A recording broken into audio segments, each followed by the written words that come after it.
Big பாஸில் நேற்று நடந்த சம்பவத்தை பற்றி என்கிட்ட ஒப்பீனியன் கேட்டவங்களுக்காக மட்டும் இந்த வீடியோ. எதுக்காக இதை பற்றி இவ்வளோ நேரம் பேசாமல் இருந்தேன்னா, என்னையே பிடிக்காது என்னோட ஹேட்டர்ஸ் அப்படிங்கிறதுக்காகவே நிறைய பேர் பார்வதி அவங்க கமருதீனுக்கு சப்போர்ட்டராக மாறிடுவாங்க. என்னையை திட்டுறதுக்காகவே இங்கே வந்து அவங்களுக்கு சப்போர்ட் பண்ணி பேசிகிட்டு இருப்பாங்க. சாண்ட்ரா அவங்கள வந்து பார்வதியும் அப்புறம் கமருதீன் அவங்களும் சேர்ந்து மிதித்து வெளியில் தள்ளிட்டாங்க. ஃபஸ்ட்டே சொல்லிடுறேன், சாண்ட்ரா அவங்க மேலே எனக்கு டிஃப்ரெண்ட்டான ஒப்பீனியன் இருக்குது. நான் அவங்க சப்போர்ட்டர்லாம் கிடையாது.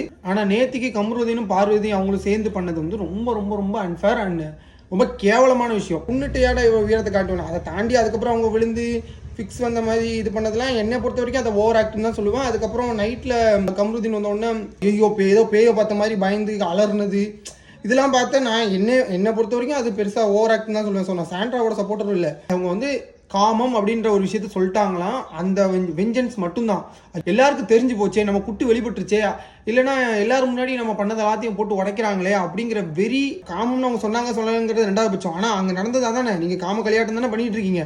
அப்போ அதை வந்து அவங்க ஓப்பனாக சொன்னதுனால அந்த அந்த வெறியை வந்து எப்படி காட்டுறதுன்னு தெரியாமல் பல்ல கடிச்சிட்டு வெறியில் மிதித்து வெளியே தள்ளுறாங்க.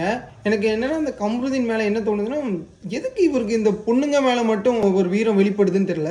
சொல்லக்கூடாத இன்னொரு வார்த்தையும் நம்ம விக்ரம் வந்து பேசினாரு.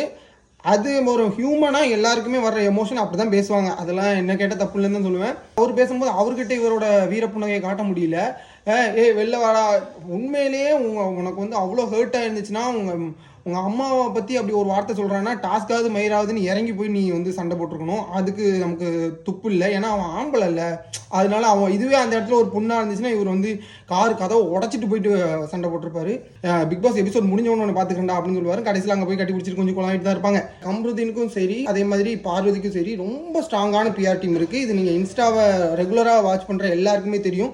எதை வச்சு இவ்வளோ ஸ்ட்ராங்காக சொல்கிறேன்னா, நம்மளும் பிஆர் டீம்லாம் அப்ரோச் பண்ணியிருக்காங்க. ஏன்னா நம்மளும் இந்த பிக் பாஸ் பக்கத்தில் வரைக்கும் போயிட்டு வந்திருக்கோம்ல, அதனால நம்மளுக்கு கொஞ்சம் தெரியும். ஸோ அந்த பிஆர் டீமுக்கு தான் நான் சொல்கிறேன், உங்களுக்கு மனசாட்சின்னு ஒரு மண்ணாங்கட்டி இருந்துச்சுன்னா அது கொஞ்சமாச்சு சொல்லணும். இது ரொம்ப கேவலமான செயல், இதுக்கெல்லாம் நம்ம சப்போர்ட்டாக நிற்கக்கூடாது அப்படின்னு.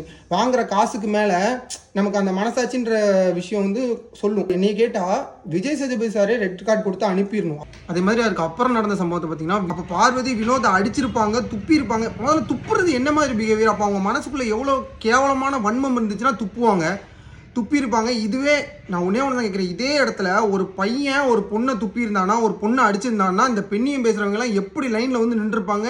ரெட் கார்டு கொடுக்காம இருந்திருப்பாங்களா? கமருதீனுக்கு ரெட் கார்டு கொடுக்குறாங்களோ இல்லையோ, கண்டிப்பாக பார்வதிக்கு ரெட் கார்டு கொடுத்தா மட்டும்தான் பிக் பாஸ் ஈக்குவாலிட்டியாக ட்ரீட் பண்ணுறாங்கன்னு அர்த்தம். இல்லைனா டாஸ்க்னு வந்துட்டா நீ எவனை வேணாலும் கொல்லு அப்படின்னு பிக் பாஸே தூண்டி விடுற மாதிரியான அர்த்தமாக இருக்கும்.